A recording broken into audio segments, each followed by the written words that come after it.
It's a grey September morning in Chicago, 1982. A 12-year-old girl, still in her pajamas, pads down the hallway to the bathroom.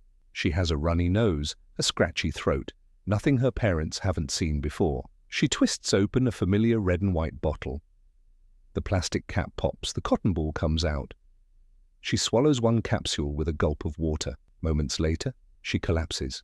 By sunrise, she's gone, and within the next 3 days, 6 more people in the Chicago area will die in the exact same horrific way. If you want more real crime stories like this one, hit subscribe so you don't miss the next case.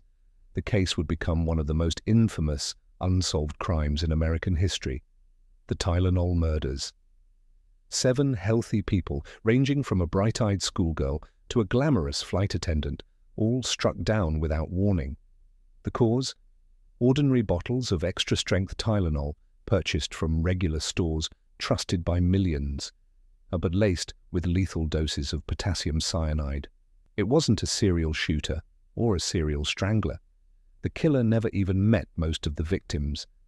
They struck through the aisles of America's most trusted drugstores, poisoning a product that sat in kitchen cabinets and bathroom medicine chests in nearly every home. Morning in Elk Grove Village, Illinois. Mary Kellerman, age 12, wakes up feeling under the weather. Her parents hand her a Tylenol capsule, something so normal, so routine, that nobody thinks twice. Minutes later, Mary is on the floor, unresponsive. Paramedics rush her to the hospital, but the doctors are baffled. She dies within hours. That same day, a 27-year-old postal worker named Adam Janus in Arlington Heights leaves work early, complaining of chest pain. At home, he takes Tylenol for relief. Not long after, he collapses in front of his family. While doctors fight to save him, relatives gather at the Janus home to grieve. Among them are Adam's younger brother, Stanley, and Stanley's 19-year-old wife, Teresa. At some point, they too reach for the Tylenol bottle in Adam's kitchen.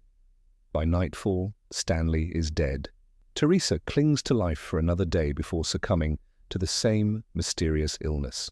3 people from one family, gone within 48 hours. Elsewhere that evening, Mary McFarland, a 31-year-old retail worker in Lombard, feels a headache coming on during her shift. She takes Tylenol from her purse in the store's break room. She never finishes her workday. By the next morning, 27-year-old Mary Reiner of Winfield has also collapsed after taking Tylenol. She had just given birth to her 4th child days earlier. And finally, on October 1st, Paula Prince, a glamorous 35-year-old United Airlines flight attendant, is found dead in her Chicago apartment. Investigators later discover she had purchased Tylenol from a Walgreens the night before. A chilling surveillance photo captures her smiling at the cashier, completely unaware she was holding her death in a plastic shopping bag. At first, the cases don't seem connected.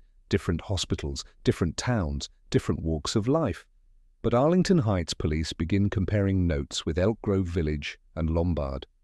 When the Janus family tragedy unfolds, a key detail emerges. All 3 victims had taken Tylenol from the same bottle. A toxicology test is ordered on the remaining capsules. The result is horrifying. Each pill is loaded with enough potassium cyanide to kill thousands of people. Word spreads quickly through police channels, then the media. Johnson & Johnson, the maker of Tylenol, begins recalling millions of bottles. Chicago's drugstore shelves are stripped bare. Citizens are told to throw away any Tylenol they have, no questions asked. The streets grow tense, news anchors warn, don't take any medication from a bottle that's already been opened. Parents throw out not just Tylenol, but aspirin, cold medicine, anything in a capsule form. The cyanide-laced capsules didn't come from a single store or batch. The poisoned bottles turned up in different suburbs purchased from different chains. That meant the tampering most likely happened after the bottles left the factory, somewhere along the supply chain, or perhaps right on the store shelves. But who would do such a thing? There's no ransom note, no clear motive, no known connection between the victims. For detectives, it's like chasing a ghost. And then a letter arrives. It's addressed to Johnson & Johnson, and it claims to be from the killer. The writer says, "Pay me $1 million and I'll stop the killings." But as investigators begin to trace the letter, they uncover a man with a criminal past, a bizarre personal history, and just enough knowledge to make him dangerous. The question is he the killer, or just an opportunist riding the wave of fear? She was the kind of kid neighbors called sweet as pie. Mary Kellerman lived with her parents in Elk Grove Village, Illinois, a safe, suburban community where bikes still clattered along sidewalks until dinner time. She loved horses, her pet dog, and had just started 7th grade at Adams Junior High. On September 29, 1982, Mary woke up complaining of a sore throat. Her father gave her an extra-strength Tylenol capsule, something that had always been in their medicine cabinet. Within minutes, her life was over. For her parents, the shock was indescribable. Their daughter hadn't been in an accident, hadn't had a chronic illness. She had simply taken what everyone thought was the safest pain reliever in America. Adam was a postal worker in Arlington Heights, known for his quiet reliability. Married, steady, the kind of man who clocked in every day without complaint. On the afternoon of September 29th, he left work early, thinking he might be coming down with a cold or the flu. When he collapsed at home, paramedics rushed him to Northwest Community Hospital. Doctors suspected a heart attack, but nothing fit. His death certificate would initially read natural causes. Hours later, his death would become the first piece of a devastating family tragedy. Grief makes you reach for comfort. For Adam's younger brother Stanley and Stanley's new wife, Teresa, that comfort came in the form of family, gathering in Adam's home to mourn. They had only been married for a few months. Sometime after Adam's body was taken away, Stanley and Teresa each took Tylenol from the same bottle Adam had used earlier that day. Stanley died that evening. Teresa held on until October 1st, but the cyanide had destroyed her body from the inside. Doctors couldn't save her. 3 deaths from one household, the kind of statistical anomaly that made detectives realize they weren't dealing with coincidence. Mary McFarland worked at an Illinois Bell telephone store in Lombard. She was described by friends as the one who always showed up with a smile, even when she didn't feel her best. On the evening of September 29th, she complained of a headache during her shift. She went to the employee lounge, reached into her purse, and swallowed an extra-strength Tylenol. By the time co-workers found her, she was unconscious. She died at Good Samaritan Hospital not long after. Her sudden death was initially written off as a medical mystery, until toxicology reports began linking her to the other victims. A new mother, Mary Reiner, had just given birth to her 4th child. Friends said she was glowing, thrilled to bring her newborn home to her other kids in Winfield, Illinois.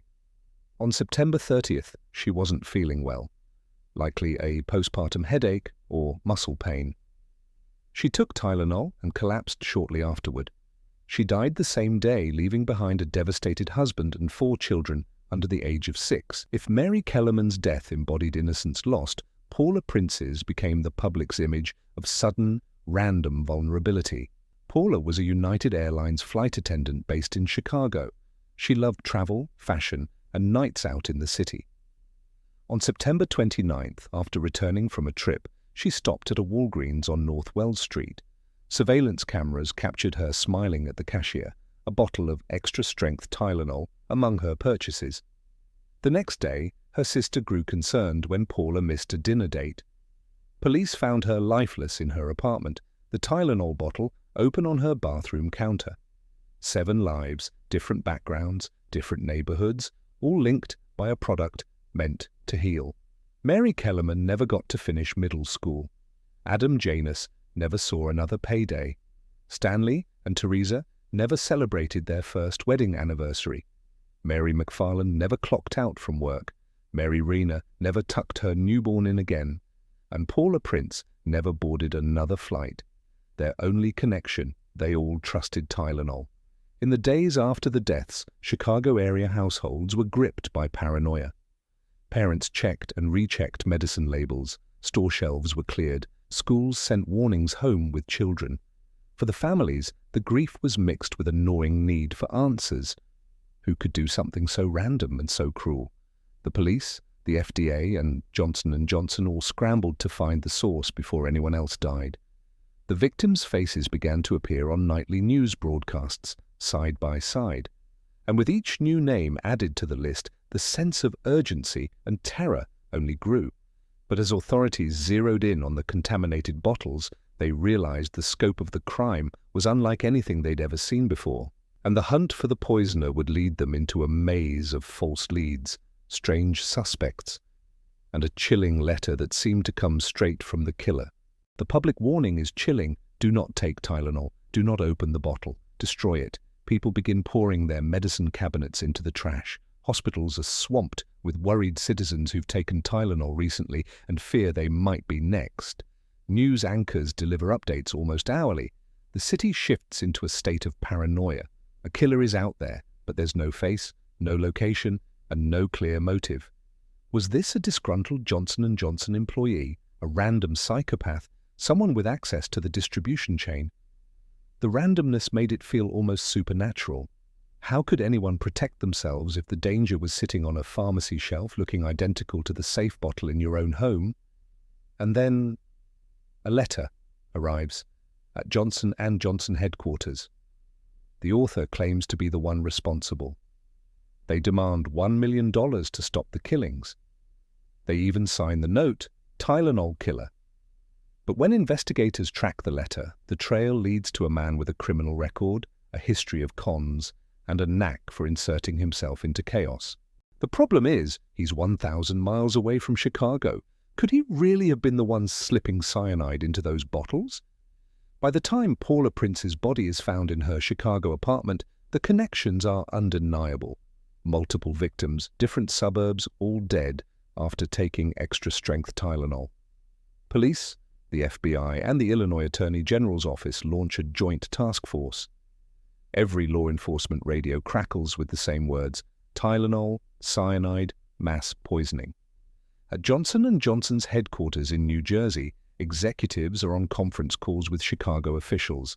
The company is told, this is no isolated incident. Pull everything. That afternoon, an unprecedented recall begins. Over 31 million bottles of Tylenol are yanked from store shelves nationwide. Losses will run into the hundreds of millions, and no one cares about profit now. The priority is survival. The press holds nothing back. Local TV stations broadcast footage of store clerks sweeping Tylenol bottles into trash bins. Anchors repeat the same warning: do not consume any Tylenol until further notice. Hospitals see a surge of patients convinced they've been poisoned. Some bring in half-used Tylenol bottles, demanding they be tested. Parents lock up all medications. In Chicago neighborhoods, people swap horror stories about headaches and stomachaches, fearing every twinge might be cyanide. The first breakthrough comes from the Janus family tragedy. Investigators test the Tylenol bottle from Adam's kitchen and confirm it contains cyanide-laced capsules. When other victims' bottles are tested, they find the same thing, but the bottles come from different manufacturing plants distributed through different chains: Walgreens, Jewel, Osco. This single fact changes everything. The contamination didn't happen at the factory. It happened later, somewhere along the distribution chain, or after the bottles were already on store shelves.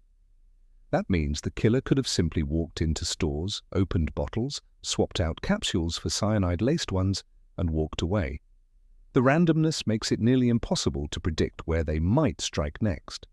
The FBI's forensic labs confirm the poison is potassium cyanide, an industrial chemical often used in mining and metal plating. It kills by preventing the body's cells from using oxygen. Victims essentially suffocate internally, even though they're still breathing. Death can occur within minutes. For the killer, cyanide is a double-edged choice. It's easy to obtain in small amounts from industrial suppliers, but its smell, faintly like bitter almonds, and rapid action make it a signature poison that's hard to hide from investigators. On October 1st, as the manhunt rages, Johnson & Johnson receives a chilling letter. The writer claims to be responsible for the poisonings and demands $1 million to stop the killings. The letter is postmarked from Chicago. It gives instructions for a money drop and warns that more people will die if the company doesn't comply. The FBI immediately gets involved in tracing the extortion attempt. The envelope, handwriting, and phrasing are all analyzed. Within days, the investigation leads to James William Lewis, a 36-year-old with a criminal history. Authorities discover that Lewis once lived in the Chicago area, but is now residing in New York City. When the FBI questions him, Lewis admits to writing the letter, but claims it was merely a way to draw attention to his grievances with a former employer. He insists he had nothing to do with the actual murders. Investigators are skeptical. Lewis has a background in accounting and chemistry, and he's no stranger to fraud. But there's a problem. There's no physical evidence linking him to the tainted bottles.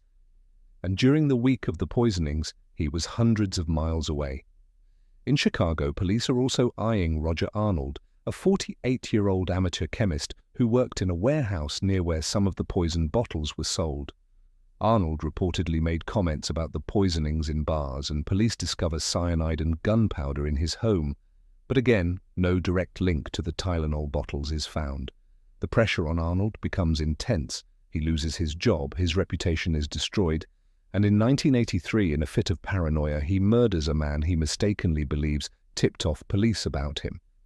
Arnold is convicted of that murder but never charged in the Tylenol case. In June 1984, after nearly 2 years of investigation, the only man standing trial in connection to the Tylenol murders isn't facing homicide charges. James William Lewis, the man who sent the $1 million extortion letter to Johnson & Johnson, is being tried in federal court for attempted extortion. The letter, prosecutors argue, was calculated and cold. It demanded payment to stop the killings, threatened more deaths if the money wasn't delivered, and gave specific drop-off instructions. The implication was clear: pay or more innocents would die. But here's the glaring gap. There is no physical evidence linking Lewis to the actual poisoning of any Tylenol bottles. The government frames Lewis as an opportunist, a man who saw chaos, recognized the fear it was causing, and inserted himself into the spotlight to make money. They lay out his criminal past, prior fraud charges, an outstanding arrest warrant in another state, and a history of disputes with former employers. They also highlight his intelligence and chemistry knowledge, suggesting he could have pulled off the murders. But again, the prosecution admits in court, we cannot prove he killed anyone. Lewis's attorney leans heavily on geography and timing. At the time of the murders, Lewis was living in New York City, more than 800 miles from Chicago. The defense paints the letter as a twisted hoax, a manipulative but non-lethal act meant to embarrass Johnson & Johnson and draw attention to grievances Lewis had with a man he claimed owed him money. They argue, a cruel prank? Yes. Murder? No. On June 11, 1984, the jury returns a guilty verdict on extortion charges. The judge, citing the deadly seriousness of the Tylenol murders, sentences Lewis to 20 years in federal prison, the maximum allowed. The implication is clear: if the government can't put him away for murder, they'll ensure he's locked up for as long as possible on what they can prove. Lewis serves about 13 years before being released in 1995. He maintains, to his death in 2023, that he had nothing to do with the actual poisonings. Meanwhile, Roger Arnold, the other major early suspect, is never charged in the Tylenol case, but the intense scrutiny on him sets off a tragic chain of events. In 1983, convinced a man named Marty Sinclair tipped police off about him, Arnold confronts and shoots someone he mistakes for Sinclair. He kills an innocent stranger. Arnold is convicted of second-degree murder and serves roughly 15 years. He dies in 2008, still denying any role in the Tylenol murders. The reality becomes harder to ignore. By the mid-1980s, the Tylenol murders are officially a cold case. The FBI, the Illinois State Police, and local departments have interviewed hundreds, tested thousands of capsules, and still, there's no suspect who can be forensically tied to the poisonings. By early October 1982, the Chicago area began to breathe again, but it was a shallow, nervous breath. The poisoned bottles were gone from store shelves, the news cycle was shifting, and life was supposed to return to normal. It didn't. Parents still eyed medicine bottles like they were grenades. People started avoiding capsules entirely, sticking to tablets or liquids they could see through. In living rooms across America, conversations ended with, "You just never know these days." The deaths, random, quick, and impossible to predict, had pierced something deeper than public safety. They had shattered public trust. The Tylenol murders became the catalyst for one of the most sweeping overhauls in product safety history. By 1983, tamper-evident packaging became an industry standard. Pills now came in sealed boxes, under plastic wraps, and with foil seals on the bottles. What had once been open-and-go packaging was replaced with multiple layers of visible protection. Congress passed the Federal Anti-Tampering Act, in 2007, investigators quietly reopened it, re-interviewing witnesses and examining old evidence with modern forensic techniques. 2 years later, in 2009, the FBI searched the Massachusetts home of James Lewis once again, hauling away computers and files, but still, no indictment for murder. Over the years, police have considered other theories: a retail worker with a grudge, a random sociopath testing his skills, even the possibility of multiple people tampering with bottles independently. None have been proven. The case inspired books, documentaries, and even fictionalized portrayals. True crime enthusiasts and amateur sleuths have dissected every theory, every suspect, every timeline inconsistency. When Netflix announced Cold Case, the Tylenol Murders in 2025, old wounds reopened. Families of the victims were thrust back into the spotlight, once again reliving the details they had spent decades trying to set aside. But with renewed media attention came renewed tips. Every few years, a promising lead surfaces. So far, each one has dissolved under the weight of time and lack of evidence. Lewis, the only man ever convicted of a crime connected to the case, died in July 2023 at age 76. He took with him whatever truth he held, whether that truth was guilt, innocence, or something in between. Even in his final years, he remained a subject of fascination and suspicion. To some investigators, he was the guy. To others, he was just an opportunist who happened to grab the microphone at the wrong or right moment. For the Kellermans, the Janus family, the McFarlanes, the Reiners, and the Princes, the pain is as raw as it was in 1982. There's no grave to curse, no courtroom verdict to close the book, no public name to blame. Instead, they live with anniversaries, with questions, and with the knowledge that the killer could have watched them on TV, anonymous in the crowd, untouched by justice. Ask any Chicagoan who lived through the fall of 1982, and they'll tell you the Tylenol murders changed how they see the world. It wasn't just about pills, it was about trust in the everyday. Today, if you open a medicine bottle and see that plastic wrap, that foil seal, that cotton plug, you're looking at the direct result of those 7 lives cut short. And every time a cold case detective pulls the Tylenol file from the archives, there's still a faint hope that somewhere, somehow, the final piece of evidence will appear. 7 people, 7 families, a city on edge, and a killer who vanished into history without leaving a fingerprint. It's been over 40 years since that September morning, and yet the Tylenol murders remain one of America's most chilling unsolved crimes. Do you think justice will ever be served, or has the Tylenol killer already taken the truth to their grave? If you thought this case was chilling, wait until you hear about the Chicago Brown's Chicken Massacre, another night when an ordinary business became the scene of unthinkable violence. Click here